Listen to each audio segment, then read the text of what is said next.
আসসালামু আলাইকুম। আন্তর্জাতিক এবিসি টিভিতে আপনাকে স্বাগত। শুরুতেই জানাবো আমাদের হাতে থাকা সর্বশেষ বিশ্বের গুরুত্বপূর্ণ সংবাদ, পরে বিস্তারিত। আন্তর্জাতিক বাংলা সংবাদে আপনাকে স্বাগত। শুরুতেই সংবাদ শিরোনাম, পরে বিস্তারিত। শুরুতেই জানাবো ইরান, ইসরায়েল, হিজবুল্লাহ মধ্যপ্রাচ্যে পুরোদমে যুদ্ধ চলছে। এরই জেরে তৃতীয় বিশ্বযুদ্ধের দ্বারপ্রান্তে বিশ্ব।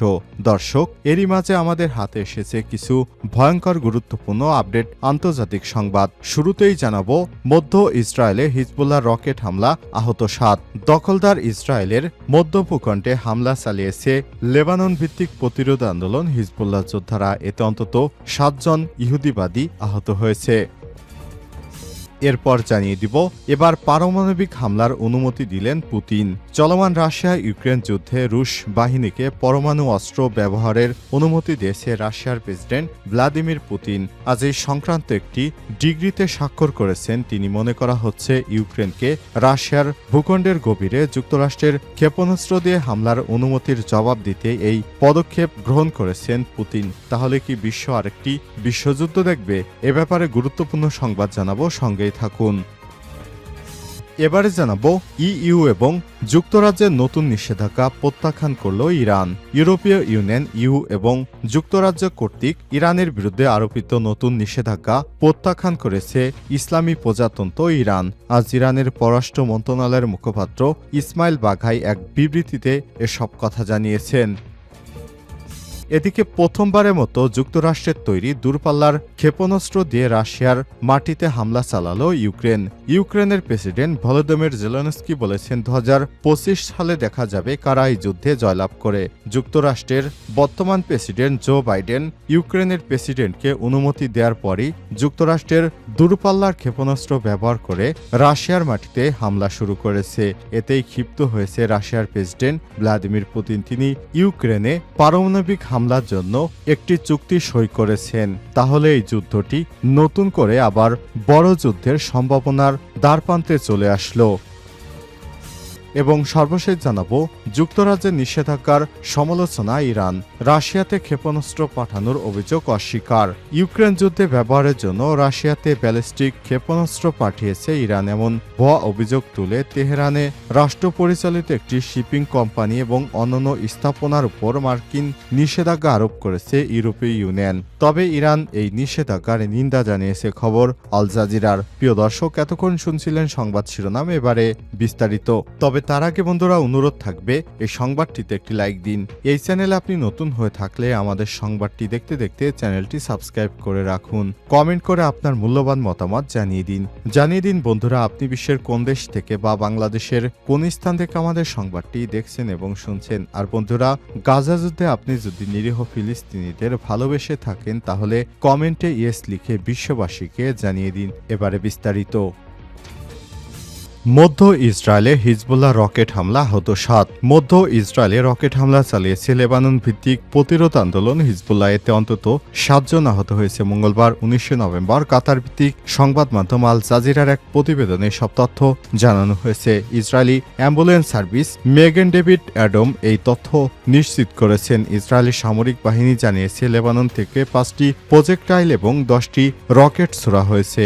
এর মধ্য থেকে কয়েকটি প্রজেক্টাইল ইসরায়েলি সীমানায় প্রবেশ করেছে। ফলে বৃহত্তর তেল আবিব এলাকায় ড্যান শারন এবং মেনাসে অঞ্চলে সতর্কতামূলক সাইরেন বেজে ওঠে। তারা আরও জানিয়েছে আরও কয়েকটি প্রজেক্টাইল ভূপাতিত করা হয়েছে, আর কিছু ইসরায়েলি সীমানায় প্রবেশের আগেই প্রতিহত করা হয়েছে।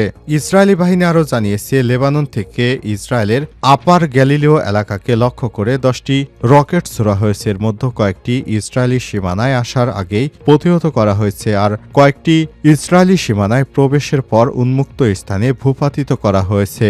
এ সময় কোনো রকেট ওই এলাকায় আঘাত করেছে কিনা সে বিষয়ে তারা কিছু জানায়নি। এবার পারমাণবিক হামলার অনুমতি দিলেন পুতিন। চলমান রাশিয়া ইউক্রেন যুদ্ধে রুশ বাহিনীকে পরমাণু অস্ত্র ব্যবহারের অনুমতি দিয়েছেন রাশিয়ার প্রেসিডেন্ট ভ্লাদিমির পুতিন। মঙ্গলবার 19 নভেম্বর এ সংক্রান্ত একটি ডিক্রিতে স্বাক্ষর করেছেন তিনি। মনে করা হচ্ছে ইউক্রেনকে রাশিয়ার ভূখণ্ডের গভীরে যুক্তরাষ্ট্রের ক্ষেপণাস্ত্র দিয়ে হামলার অনুমতির জবাব দিতেই তিনি এই পদক্ষেপ নিয়েছেন। যুক্তরাষ্ট্রের প্রতি ইঙ্গিত করে ডিক্রিতে বলা হয়েছে, পারমাণবিক শক্তিধর কোনো দেশের সমর্থনে রাশিয়ার ক্ষেপণাস্ত্র হামলা চালানো হলে পাল্টা জবাবে পারমাণবিক অস্ত্র ব্যবহার করতে পারবে মস্কো। মঙ্গলবার যুদ্ধের 1000তম দিবস পার করেছে রাশিয়া ইউক্রেন। আজকের এই দিনে পুতিন তার দেশের পরমাণু নীতি হালনাগাদ করে এই ডিক্রিতে স্বাক্ষর করেছে বলে সাংবাদিকদের জানিয়েছে পুতিনের মুখপাত্র ও রুশ প্রেসিডেন্ট কার্যালয় ক্রেমলিনের প্রেস সেক্রেটারি দিমিত্রি পেসকভ। নতুন এই ডিক্রিতে বলা হয়েছে, যে সব দেশের পরমাণু অস্ত্র নেই তাদের যদি তৃতীয় কোনো দেশ বা পক্ষ এ ধরনের বিধ্বংসী অস্ত্র প্রদান করে, সেক্ষেত্রে সেসব দেশের বিরুদ্ধে পরমাণু অস্ত্র ব্যবহার করতে পারবে রাশিয়া। মঙ্গলবার মস্কোতে ক্রেমলিন কার্যালয়ে আয়োজিত এক ব্রিফিংয়ে পেসকভ বলেন, পরমাণু অস্ত্র নেই এমন কোনো আগ্রাসী দেশের সঙ্গে পরমাণু অস্ত্র সমৃদ্ধ কোনো দেশ যদি জোটবদ্ধ হয়, তাহলে তা আর এক নয়, বরং যৌথ হামলায় পরিণত হবে। আর এমন পরিস্থিতিতে নিজেদের নীতি অক্ষুণ্ণ রেখে যে পদক্ষেপ নেওয়া উচিত আমরা সেটি নিয়েছি। পেসকভ আরও বলেন, রাশিয়া সব সময় পরমাণু অস্ত্র ব্যবহার করার বিপক্ষে। আমরা শুধু আমাদের নিরাপত্তা, সার্বভৌমত্ব এবং অখণ্ডতা রক্ষার জন্য এই সিদ্ধান্ত নিতে বাধ্য হয়েছি। এর আগে গত রোববার ইউক্রেনের প্রেসিডেন্ট ভ্লাদিমির জেলেনস্কি রাশিয়ার অভ্যন্তরে যুক্তরাষ্ট্রের দূরপাল্লার ক্ষেপণাস্ত্র দিয়ে হামলার জন্য অনুমতি দেন। যুক্তরাষ্ট্রের বিদায়ী প্রেসিডেন্ট জো বাইডেন এই অনুমতি 2 দিনের মধ্যে পরমাণু অস্ত্র ব্যবহারিক বিষয়ে ডিক্রিতে স্বাক্ষর করলেন পুতিন। ইইউ এবং যুক্তরাজ্যের নতুন নিষেধাজ্ঞা প্রত্যাখ্যান করল ইরান। ইউরোপীয় ইউনিয়ন ইউ এবং যুক্তরাজ্য কর্তৃক ইরানের বিরুদ্ধে আরোপিত নতুন নিষেধাজ্ঞা প্রত্যাখ্যান করেছে ইসলামিক প্রজাতন্ত্র ইরান। মঙ্গলবার 19 নভেম্বর ইরানের পররাষ্ট্র মন্ত্রণালয়ের মুখপাত্র ইসমাইল বাঘাই এক বিবৃতিতে সব কথা বলেন। ব্রিটিশ বার্তা সংস্থা রয়টার্স এই খবর জানিয়েছে। বিবৃতিতে তিনি আরও জানান, নতুন এই নিষেধাজ্ঞাকে ভিত্তিহীন এবং অযৌক্তিক ও আন্তর্জাতিক আইনবিরোধী হিসেবে অভিহিত করেছেন। এর আগে সোমবার 18 নভেম্বর ইউরোপীয় ইউনিয়ন এবং যুক্তরাজ্য ইরানের বিরুদ্ধে নতুন এই নিষেধাজ্ঞা আরোপ করে। এই পদক্ষেপের মূল কারণ হিসেবে দাবি করা হচ্ছে, রাশিয়ায় ক্ষেপণাস্ত্র সরবরাহের অভিযোগ। 2022 সালের ফেব্রুয়ারিতে ইউক্রেন যুদ্ধ শুরু হওয়ার পর রাশিয়ার প্রতি ইরানের সমর্থন, বিশেষ করে সামরিক সহায়তার কারণে এসব নিষেধাজ্ঞা জারি করা হয়েছে।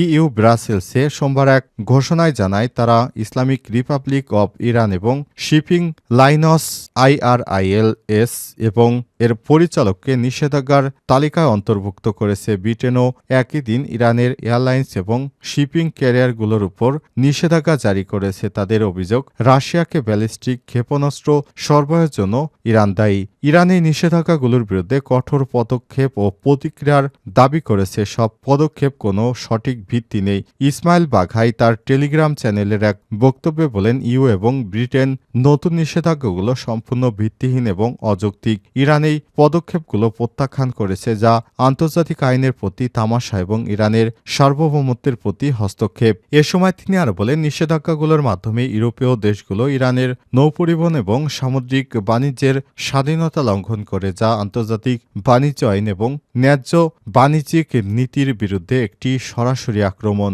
উল্লেখ্য, ইরান এবং রাশিয়ার মধ্যে সামরিক ও অর্থনৈতিক সম্পর্ক 2022-এর পর আবারও দৃঢ় হয়েছে। বিশেষ করে ইরান রাশিয়াকে সামরিক সরঞ্জাম সরবরাহ করেছে, যার মধ্যে ড্রোন এবং ক্ষেপণাস্ত্র রয়েছে। পশ্চিমা দেশগুলো এ সম্পর্কে আলোচনা করে আসছে এবং ইরানের বিরুদ্ধে নানা নিষেধাজ্ঞা আরোপ করেছে। ইরান বারবার দাবি করে আসছে, তারা কোনো দেশ বা রাষ্ট্রের অভ্যন্তরীণ সংঘাতে অংশ নেয় না এবং আন্তর্জাতিক আইনের প্রতি সম্পূর্ণ শ্রদ্ধা জানায়। তেহরান মনে করে সব নিষেধাজ্ঞা রাজনৈতিক উদ্দেশ্যে আরোপ করা হয়েছে এবং এগুলো ইরানের আঞ্চলিক ভূমিকা ও সার্বভৌমত্বকে চ্যালেঞ্জ করে। ইরানের দাবি, এসব পদক্ষেপ আন্তর্জাতিক শান্তি এবং স্থিতিশীলতা প্রতিষ্ঠার কোনো কার্যকর সমাধান নয়। ইরান ইউরোপ সম্পর্ক এই নতুন পর্যায়ে নিষেধাজ্ঞাগুলো সম্ভাব্য প্রভাব বিশাল হতে পারে, বিশেষ করে বাণিজ্য এবং নৌপরিবহন খাতে। ইরান মনে করে এই নিষেধাজ্ঞাগুলোর ফলে বিশ্বের সঙ্গে তাদের বাণিজ্যিক সম্পর্কের উপর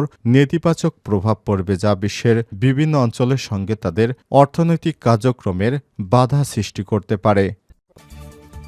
প্রথমবারের মতো যুক্তরাষ্ট্রের তৈরি দূরপাল্লার ক্ষেপণাস্ত্র দিয়ে রাশিয়াতে হামলা চালালো ইউক্রেন। ওয়াশিংটনের অনুমতি দেওয়ার একদিনের মধ্যেই যুক্তরাষ্ট্রের তৈরি দূরপাল্লার একটি ক্ষেপণাস্ত্র দিয়ে রাশিয়াতে সরাসরি হামলা চালিয়েছে ইউক্রেন, এমনটা জানিয়েছে রাশিয়া খবর বিবিসির। মস্কোর প্রতিরক্ষা মন্ত্রণালয় জানিয়েছে আজ সকালে যুক্তরাষ্ট্রের তৈরি আর্মি ট্যাকটিক্যাল মিসাইল সিস্টেম ব্যবহার করে রাশিয়ার ব্রানস্কো অঞ্চলে হামলা চালিয়েছে ইউক্রেন।